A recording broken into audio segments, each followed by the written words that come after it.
2 years. That's 730 days since I landed at Suvarnabhumi Airport with nothing but a backpack, a dream, and honestly, no clue what I was getting myself into.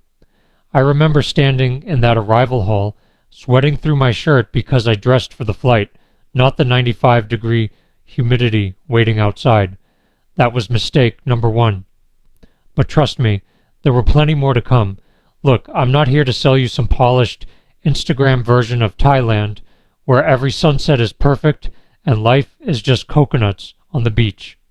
If that's what you want, there are 1,000 channels doing exactly that. This is raw, unfiltered truth about what 2 years of living here actually looks like. The wins, the losses, and yeah, the moments where I seriously questioned what the hell I was doing. So today I'm breaking down 17 things I desperately wish someone had sat me down and told me before I made this move.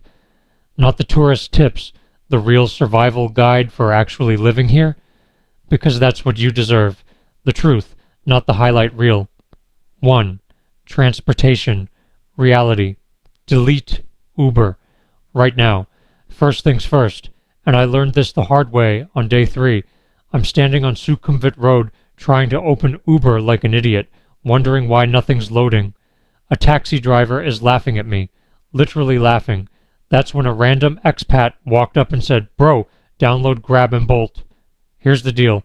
Uber doesn't exist here at all. You need 2 apps, Grab and Bolt. And this isn't just about convenience. It's about not getting absolutely fleeced. I once paid a street taxi 200 baht to go somewhere that costs 60 baht on Grab. That's over triple the price. And before you say it's still cheap compared to back home, let me stop you right there. That mentality will drain your account faster than you think. I remember my second week here, I was taking street taxis everywhere because I wanted the authentic experience. You know what's authentic? Being broke because you're paying tourist prices for everything. 3 weeks in, I calculated I'd spent almost 4,000 baht extra on transportation alone. That's $120 I could have saved just by using an app. And here's the bonus. Grab doubles as your food delivery service. Delivery fees here are insanely cheap, like 20 to 35 baht. That's under $1 to get restaurant food brought to your door. Back home, you're paying $8 in fees, plus tip just for someone to drive your burger 3 miles. Not here. Download these apps before you even leave the airport. 2. The Western food trap, your wallet's worst enemy. Month 1, I ate nothing but burgers, pizza, and pasta. I was homesick, I was adjusting, and I thought Thai food every day would be too much. Then I got my first real grocery bill and nearly had a heart attack. I'd spent 3,500 baht on Western ingredients to cook maybe 5 meals. That's over $100 for less than a week of food. Here's what they don't tell you. Western food in Thailand costs the same or more than what you'd pay back home. I'm talking $15 for a mediocre burger, $12 for a small pizza that would cost $8 in the States. The markup is real because they're importing a lot of these ingredients or catering to tourists who'll pay anything. I'll never forget sitting in a pizza place in Thonglor, looking at my 450 baht pizza, that's about $13, and realizing I could have gotten 2 full Thai meals with rice, protein, vegetables, and a drink for that same price. That was my wake-up call. Thai food isn't just pad Thai, alright? That's tourist food. I'm talking about khao kham mu, the braised pork leg over rice that costs 50 baht and will fuel you for hours. I'm talking about som tam, papaya salad that's spicy, fresh, and 40 baht. Boat noodles, cow soy, massaman curry, the list goes on. Your taste buds will adjust in like 2 weeks, and then you'll wonder why you ever wanted that overpriced burger in the first place. Now I eat Thai food probably 80% of the time, and my food budget went from 15,000 baht a month to like 8,000. That's almost $200 saved just by embracing the local cuisine. 3. Cash is king. Welcome to the non-card economy. I learned this lesson at a street food stall at 11 p.m. when I was starving. I ordered my food, they brought it out, and when I pulled out my card, the lady just shook her head. Cash only. I didn't have any. There was an ATM 2 blocks away, and I had to leave my phone as collateral while I ran to get money. Embarrassing doesn't even cover it. Thailand is still very much a cash economy. Sure, the malls and fancy restaurants take cards, but that local restaurant you want to try, the tailor making you custom clothes, the motorbike taxi, cash, always cash. Here's what you need to do. Get a Thai bank account as soon as possible. Yes, it's a pain on a tourist visa. Yes, you might need to go through an agency and pay 2,000 to 3,000 baht for their help, but it's worth every penny because then you can use prompt pay and scan pay, which literally everyone accepts. Even the old lady selling mango sticky rice on the corner has a QR code now. And let's talk about ATMs for a second, because they're basically highway robbery. Every withdrawal costs 220 baht. That's about $6.50 before your home bank adds their own fees. I've paid $12 total just to withdraw $100 before. Think about that. 12% of your withdrawal gone just in fees. I started using Wise, formerly TransferWise, to send money to my Thai account. The fees are way lower and the exchange rate is better. Or if you don't have a Thai account yet, Western Union can be cheaper than ATM fees if you're strategic about it. Do the math, your bank account will thank you. 4. The Airbnb electricity scam. Highway robbery. Month 3. I got my first electricity bill from my Airbnb host. 4,500 baht. That's $130 for 1 month in a studio apartment. I stared at that number thinking there was a mistake. Back in my apartment in the States, running AC all summer, my bill was maybe $90, so I started asking around. I asked my Thai teacher, the woman who runs the coffee shop downstairs, my gym trainer. You know what they pay for electricity? Like 1,200 to 1,800 baht a month. Half or even a third of what I was being charged. Here's the scam. Airbnb hosts and even some long-term rental places charge foreigners 8 to 10 baht per unit of electricity when the actual government rate is like 3 to 4 baht per unit. They're literally doubling or tripling the cost and pocketing the difference, and there's nothing you can really do about it unless you negotiate up front. After that, I started asking about electricity rates before signing anything. When looking at places, I'd say, "What's the rate per unit?" If they hesitated or quoted anything above 6 baht per unit, I walked away. I eventually found a condo where the owner charges the exact government rate, and my bills dropped to 1,500 to 2,000 baht a month. Same usage, less than half the cost. Pro tip, if you're stuck with high electricity rates, be strategic with your AC. Use fans when you can, only cool the room when you're actually in it, and invest in blackout curtains to keep the heat out during the day. Small changes save me thousands of baht over the year. 5. Language barriers. Your phone is your lifeline. Week 2, I went to a local clinic because I was sick. No English-speaking doctors available. The nurse spoke maybe 10 words of English. I'm trying to explain my symptoms while she's looking at me completely confused, and I'm getting more frustrated by the second. Finally, she grabbed my phone, opened Google Translate, and typed something in Thai. It said, "Where does it hurt?" That's when it hit me. I need translation apps like I need oxygen here. Sure, in Sukhumvit, Siloam, the touristy islands, you'll find English speakers everywhere. But the moment you step outside those bubbles, and trust me, you will, English disappears. I'm talking about the amazing hole-in-the-wall restaurant with no English menu, the hardware store where you need a specific tool, the government office for visa stuff, the local market where the best deals are. Google Translate has this camera feature where you point it at text and it translates in real time. I've used this at restaurants, reading medication labels, understanding my rental contract, everything. I've got it open multiple times a day. I also started learning basic Thai through an app. Not to become fluent, but just enough to be respectful and handle daily situations. Hello? Thank you. How much? Numbers 1 through 10. Delicious. Spicy. Not spicy. These phrases have gotten me so far. Thai people genuinely appreciate when you try, even if your pronunciation is terrible. The smiles I get when I attempt Thai versus just pointing and grunting in English are night and day. Download a translation app before your plane even lands. It's not optional, it's essential. 6. Dating reality. Check the game. You don't know you're playing, alright. This is where I need you to really pay attention because I've watched multiple guys get their hearts and wallets destroyed over this. My 4th month here, I met someone. We hung out constantly for like 6 weeks. She was sweet, attentive, always available. I thought maybe I'd found something real. Then one night, I saw her Instagram story, tagged at a restaurant with a guy, very couple-looking photos. When I asked about it, she casually mentioned, "Oh, that's my boyfriend," like it was the most normal thing in the world.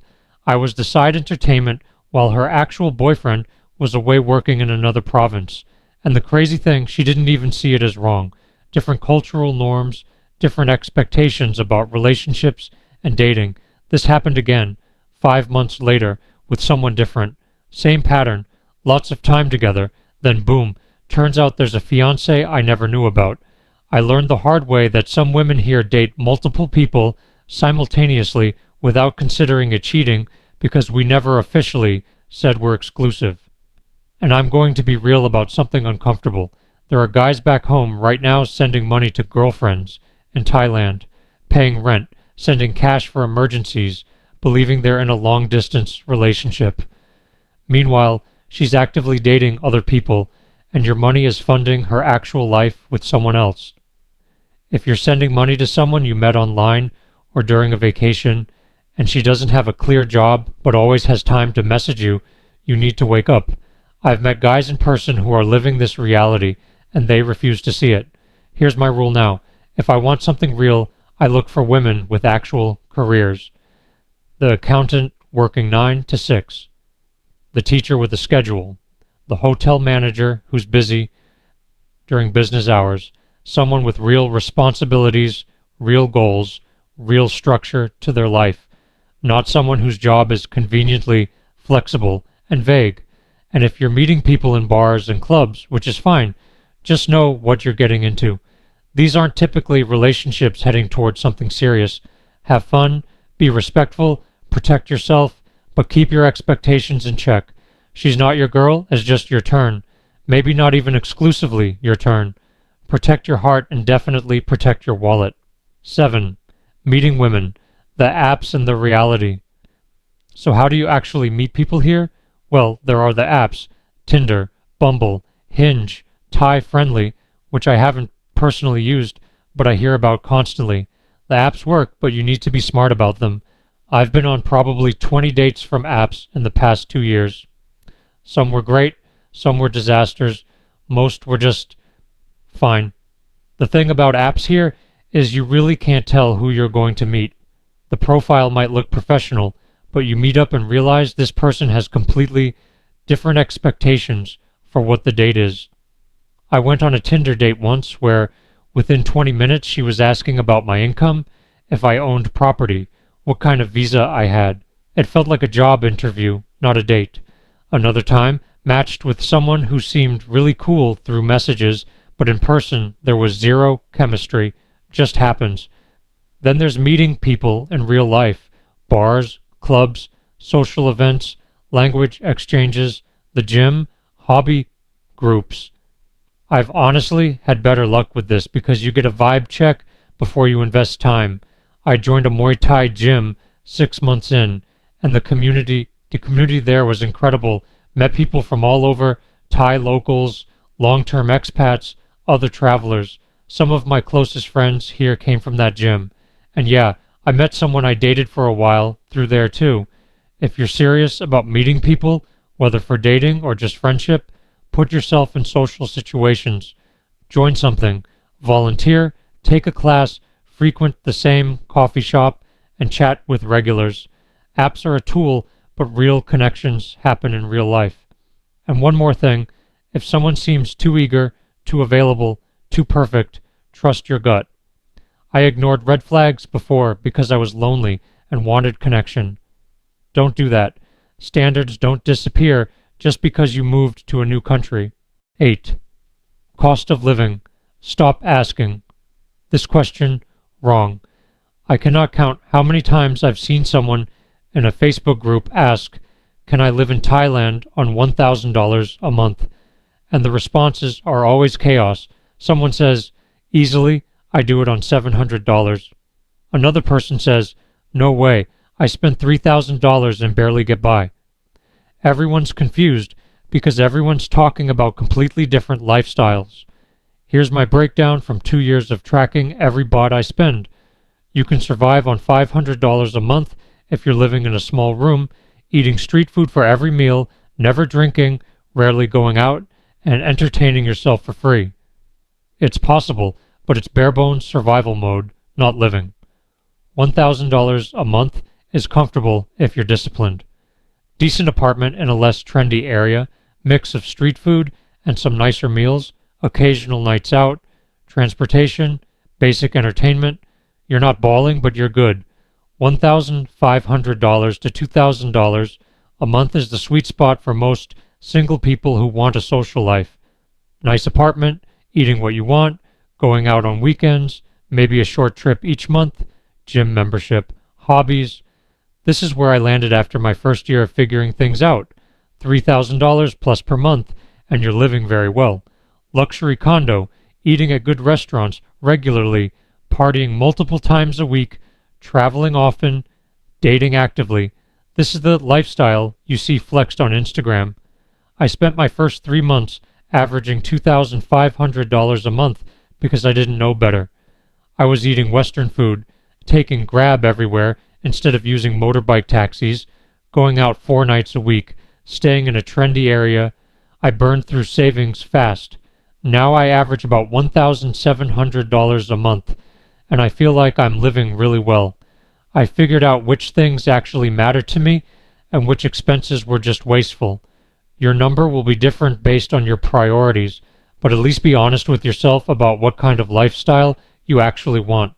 Don't compare your budget to someone else's unless you're living exactly the same way they are. 9. The drinking myth. It's not actually cheap.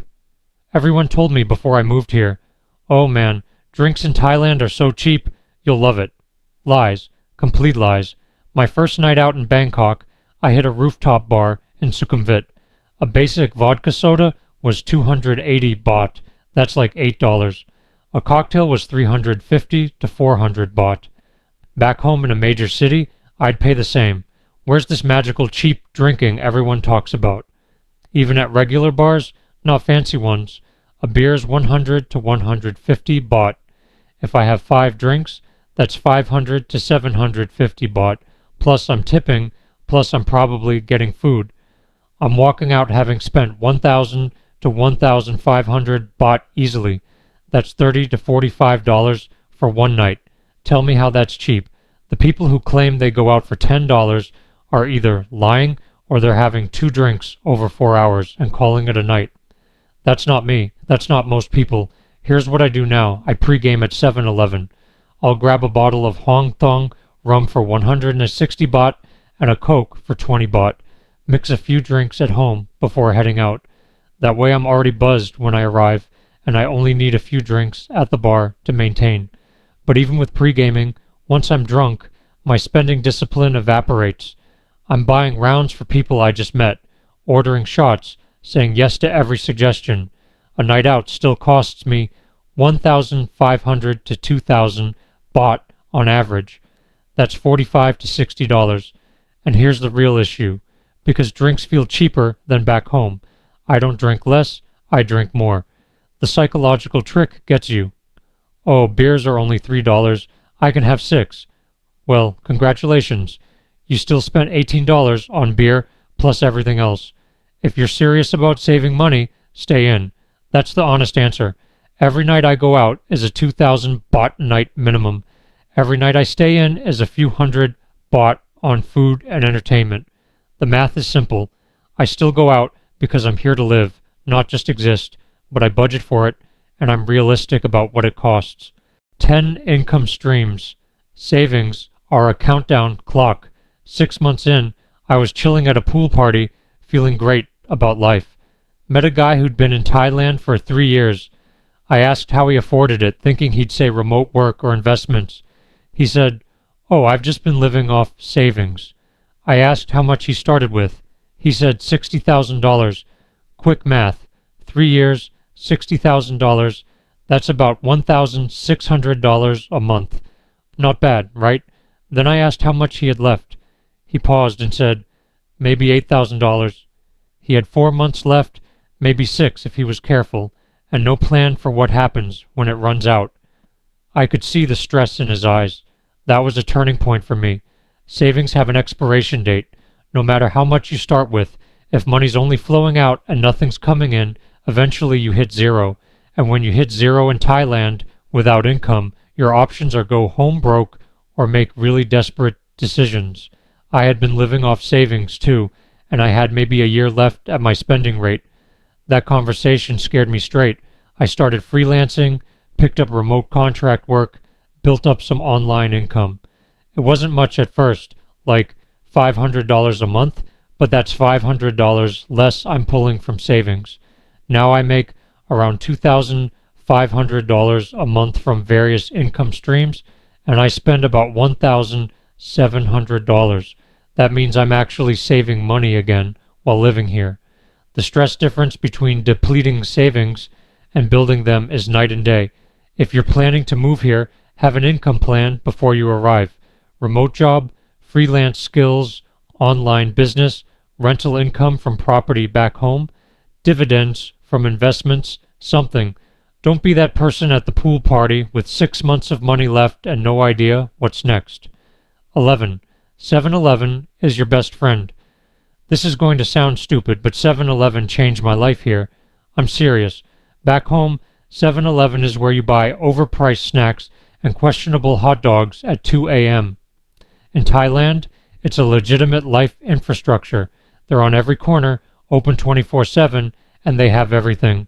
I eat 7-Eleven food multiple times a week. The basil pork rice boxes, the chicken teriyaki, the ham and cheese toasties, they're actually good. And they cost 35 to 50 baht. That's like $1 to $1.50. They'll heat them up for you right there in the microwave. I've had days where all 3 meals came from 7-Eleven, and I felt fine about it. They have toiletries, phone credit, basic medicine, snacks, drinks, alcohol for pre-gaming. They'll pay your bills for you. They have an ATM, and most importantly, air conditioning. When it's 98 degrees outside and you need a break, duck into a 7-Eleven. I remember my first month, I ran out of shampoo at 10 p.m. Back home, I'd be screwed until the next day. Here, I walked 30 seconds to the 7-Eleven, grabbed shampoo, some snacks, and a cold drink. Problem solved. They're also everywhere, meaning you're never far from what you need. I've counted 12 7-Elevens within a 10-minute walk of my apartment. 12. That's how serious they are about coverage. My daily routine involves at least one 7-Eleven stop. Morning coffee on the way to the gym, midday lunch when I'm too lazy to cook, evening snack run. It's woven into life here. Embrace the 7-Eleven. It's not a gas station, it's a lifestyle. 12. Visa. Reality. The border run gamble. Let me tell you about one of the most stressful days of my entire 2 years here. I was doing visa runs every 60 days, flying to a nearby country, coming back in, getting a fresh stamp, repeat. Cheap flights, easy enough, worked for 8 months straight. Then on run number 5, I landed back at Don Mueang Airport, handed my passport to the immigration officer, and he just stared at it. And stared, and stared. Then he called over his supervisor. "They're speaking Thai. I don't understand." And my stomach is dropping. The supervisor looks at me and says, "Why you come Thailand many times? You live here?" I tried explaining I'm a tourist who loves Thailand. I'm just traveling around the region. All the standard lines. He's not buying it. He asked about my hotel booking, my onward flight, how much money I have. 20 minutes of questions. I genuinely thought they were going to deny entry and send me back. Finally, he stamped my passport and said, "This is last time. Next time, you need proper visa." I walked out of that airport sweating through my shirt, not from the heat, but from pure stress. That's when I got serious about visa options. Here's the truth. You can do visa runs, a lot of people do, but it's always a gamble. Immigration can deny you anytime they feel like you're abusing the system. And if you get denied, you're on the next flight back with no recourse. The smart move is getting a proper long-term visa. Education visa is the popular one. You enroll in Thai language classes, cooking classes, Muay Thai training, whatever, and you get a 1-year visa. It costs money up front, usually 30,000 to 50,000 baht, including agency fees and tuition, but you have stability. I eventually got an education visa through a Thai language school. Best decision I made. No more stressful border runs. No more wondering if this is the time they turn me away. No more throwing money at flights every 2 months. I have a year of guaranteed legal stay, renewable if I want. If you're serious about living here beyond a few months, do it right. Get a proper visa. The peace of mind is worth every baht. 13. Budgeting. The daily discipline that saves you. Month 4, I had a panic moment.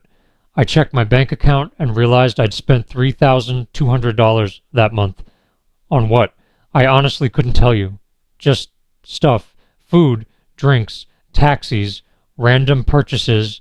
It all blurred together. That's when I started actually tracking my spending and creating daily budgets. I decided on 1,500 baht per day, which is about $45. That's my all-in number, transportation, food, entertainment, everything except rent, which I pay monthly. Here's what 1,500 baht a day actually looks like. I rent a motorbike for 3,000 baht a month. That's 100 baht per day. Breakfast from 7-Eleven, 40 baht. Lunch delivery from a Thai restaurant, 80 baht. Snacks and coffee throughout the day, 100 baht. Dinner.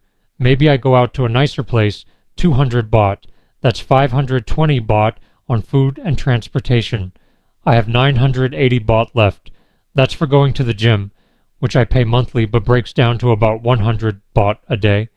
Entertainment, drinks if I'm going out, miscellaneous shopping, whatever. Some days I'm under budget, some days I'm over, but averaging 1,500 a day keeps me at about 45,000 baht a month, which is $1,350. Add in my rent of 12,000 baht, and I'm at 57,000 baht total, around $1,700. That's my stable, sustainable number. The budget isn't about restriction, it's about awareness. When I know I'm spending 1,400 baht by 8 p.m., I make conscious choices about whether I really need that extra drink or that late-night pad thai. Sometimes the answer is yes, and I go over budget. But at least I know. I use a simple app to track daily expenses. Takes 30 seconds after each purchase. End of the month, I have a clear picture of where my money went. No more mystery spending. If you come here without budgeting, you'll burn through money faster than you think. Everything feels cheap until you add it all up and realize you spent $100 on food delivery this week. Create a daily or weekly budget and actually stick to it. Your future self will thank you. 14. The loneliness factor. The thing. Nobody warns you about this one's hard to talk about, but it's real. Solo traveling sounds romantic, freedom, adventure, meeting new people everywhere you go, and it is those things. But it's also lonely as hell sometimes. My 8th month here, I went 5 days without having a real conversation with anyone. I worked from my apartment, ordered food delivery, went to the gym with headphones in, came home. 5 days of basically being a ghost in my own life. I remember sitting on my balcony on day 5, watching people walk by and just feeling this weight in my chest. I was surrounded by millions of people in Bangkok, but I felt completely isolated. The friends you meet traveling are usually temporary. You'll have an amazing week with someone, exchange numbers, promise to keep in touch, and then they leave and you never talk again. That's just the reality of the traveler lifestyle. Building real friendships takes time, and it's harder when everyone's in flux. The expat community is great, but people are constantly coming and going. Someone you grab drinks with regularly suddenly announces they're moving to Vietnam next month. Your favorite bar buddy's Vasa expires, and they head back home. It's a revolving door. Dating helps with loneliness, but it's not a solution. If you're dating someone to avoid being alone, you're setting yourself up for disappointment. I joined a Muay Thai gym, which helped. Having a regular schedule where I saw the same people multiple times a week created some stability. I started going to the same coffee shop and became friends with the owner. I joined a weekly language exchange meetup. Small things that added structure and human connection. But even now I have lonely days. Days where I'm scrolling through Instagram, seeing my friends back home hanging out, and I feel that distance. Days where I want to talk to someone about something I'm going through, but I don't have that close friend here yet who I'd call for that. If you're someone who needs constant social interaction, who gets energy from being around people, really think about whether solo traveling long-term is for you. It's not for everyone, and there's no shame in that. I've seen people move here, realize they're miserable being alone, and leave within 3 months. I respect that more than staying and being depressed. Know yourself. Be honest about what you need to be happy. Thailand is amazing, but it can't fix loneliness if you don't actively work against it. 15. Healthcare. Better and cheaper than you think. I put off going to the doctor for a month when I first got sick here because I was scared about cost and quality. Huge mistake on both counts. I finally went to a private hospital, Bumrungrad, which is one of the fancy ones. I saw a doctor within 20 minutes, no appointment. He spoke perfect English, actually listened to my symptoms, ran some tests. The whole visit, including the tests and medication, cost me 2,800 baht. That's $85. Back home without insurance, that same visit would have been $300 easily, probably more. And I would have waited hours in some crowded waiting room. Thai healthcare is world class, especially in Bangkok. The hospitals are clean, modern. The doctors are well trained, many trained in the US or Europe, and the costs are a fraction of what you'd pay in the West. I needed a dental cleaning and checkup. Cost me 800 baht, about $24. The dentist was professional, the clinic was spotless, and they found a cavity that I got filled the same day for another 1,500 baht. Total cost, $70 for a cleaning and filling. That would have been $300 plus back home, minimum. The thing is, you need to go to the right places. There are public hospitals where costs are even cheaper, but you might wait longer and English speakers are harder to find. There are private hospitals where you'll pay more but get premium service, and there are the sketchy clinics you should avoid. Do your research, ask for recommendations in expat groups, read reviews. Don't just walk into the first clinic you see. I also got health insurance through a Thai company. Costs me about 6,000 baht a year, covers basic stuff and emergencies. It's not comprehensive, but it's a safety net. I've heard horror stories of people having accidents, getting massive hospital bills, and having to call family for money to cover it. Don't be that person. Healthcare here is actually one of the biggest perks of living in Thailand. Use it. Get regular checkups, address issues early, take advantage of the quality and affordability. Your body will thank you. 16. The weather. It's not eternal summer. Before I moved, I thought tropical weather meant beach vibes year-round. I was so wrong. Bangkok from March to May is legitimately oppressive. I'm talking 100-plus degree temperatures with 80% humidity. Walking outside for 5 minutes leaves you drenched in sweat. The air feels thick, like you're breathing through a wet towel. My first hot season, I barely left my apartment. The heat was so intense that even with AC, I felt sluggish and drained. Going to the gym meant arriving already exhausted from the walk there. Doing anything outside between 11 a.m. and 4 p.m. felt dangerous. Then there's rainy season, roughly June to October. It rains almost every single day. Not all day usually, but you get these massive downpours that flood the streets in minutes. I've been caught in rain so heavy I couldn't see 5 feet in front of me. I've waded through knee-deep water to get home. The first time I experienced Bangkok flooding, I thought it was an emergency. Nope, just a Tuesday. The streets flood, the water sits there for hours, and everyone just adapts.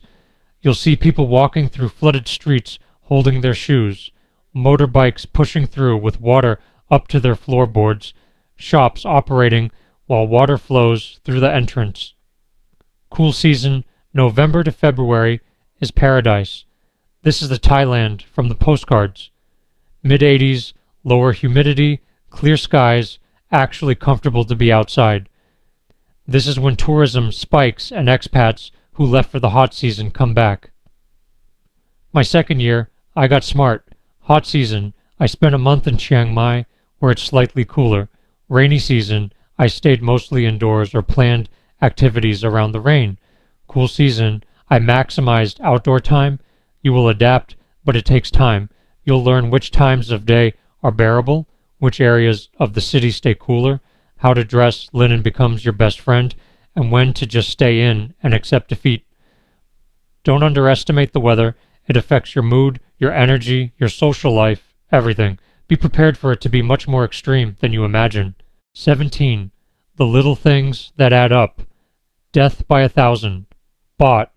This is the one nobody talks about because it sounds petty, but it's real. It's not the big expenses that got me.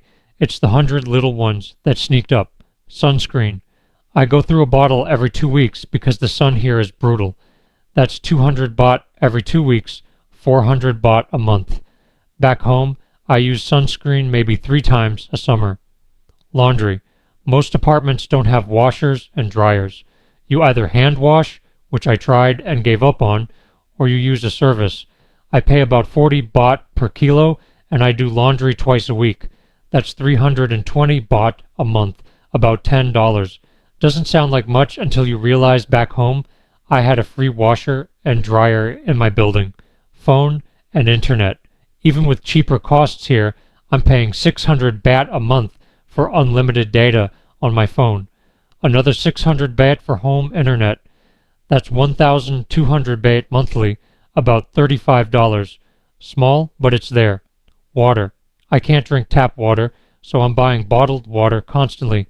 A big bottle from 7-Eleven is 18 baht, and I go through maybe 3 a week. That's 216 baht a month. Or I refill from those water stations for 1 baht per liter, but you need to buy the initial jug for 200 baht. Haircuts. I need one every 4 to 5 weeks. A decent barber charges 150 to 250 baht. That's another 600 to 750 baht over 2 months. Not expensive, but it's a recurring cost I didn't budget for initially. Toiletries, deodorant, toothpaste, soap, shampoo, razors. These cost about the same as back home, sometimes more for Western brands. I spend probably 500 baht a month on this stuff. Replacing things. Headphones broke, 800 baht for new ones. Sandals wore out, 400 baht. Phone charger stopped working, 300 baht. Sunglasses scratched, 600 baht for new ones. Every month something breaks or wears out. Here's what I learned. Track the small stuff for 1 month. Write down every single purchase, no matter how small. At the end of the month, add up all those just 50 baht or only 100 baht purchases. I guarantee you'll be shocked at the total. My first time doing this, I found I was spending 4,000 baht a month on random small purchases. That's $120 disappearing into nothing. Coffees here and there, snacks, impulse buys at 7-Eleven, buying a drink every time I went out. Individually nothing, collectively a lot. Now I batch my purchases. I stock up on toiletries once a month instead of buying them as I run out. I bring a water bottle everywhere instead of buying new bottles constantly. I plan my coffee runs instead of randomly grabbing one whenever I feel like it. Those little optimizations save me about 2,000 baht a month. That's $60 or $720 a year. Over 2 years, that's $1,440 I would have pissed away on randomness. Pay attention to the small stuff. It matters more than you think. Final thoughts. The unfiltered truth. So there you have it. 17 things I wish I'd known before stepping off that plane 2 years ago. Not the Instagram highlights, not the travel blog fluff, just the raw reality of what living in Thailand actually looks like day to day. Has it been worth it? Absolutely. Would I do it again? In a heartbeat. But I'm not going to lie to you and say it's been easy or perfect or exactly what I imagined. There have been moments of pure magic, watching the sun rise over Bangkok from a rooftop, having conversations with people from every corner of the world, feeling that rush of freedom that comes with building a life on your own terms. But there have also been moments of frustration, loneliness, culture shock, and straight up questioning what the hell I'm doing with my life. The difference between people who thrive here and people who flame out in 3 months isn't luck. It's preparation, realistic expectations, and the ability to adapt when things don't go according to plan. Which they won't. They never do. If you're thinking about making this move, do your research, not just watching travel vlogs, but actually talking to people who live here. Join Facebook groups, ask uncomfortable questions, prepare for the unsexy realities, budget for more than you think you'll need, have multiple backup plans, and most importantly, be honest with yourself about whether this lifestyle actually fits who you are. Thailand doesn't change who you are, it just amplifies it. If you're running from problems back home, those problems will follow you here. If you're hoping a new location will fix your life, it won't. But if you're ready to build something new, to challenge yourself, to live outside your comfort zone, Thailand will give you that opportunity in spades. 2 years in, I'm still learning, still making mistakes, still figuring out what works and what doesn't. That's part of the adventure. If this video helped you, hit that subscribe button. This channel is all about real talk, no BS, no fantasy selling, just honest experiences from someone living it. Drop a comment below with which point surprised you most or what questions you still have. I read every single one and I'll respond to as many as I can. And hey, if you're already here in Thailand or planning to move, reach out. Seriously, the expat community is built on people helping people. We've all been the confused newbie at some point. Thanks for sticking with me through this. I know it was long, but you deserve the complete picture, not the highlight reel. This is Expat Life in Asia. I'll see you in the next one.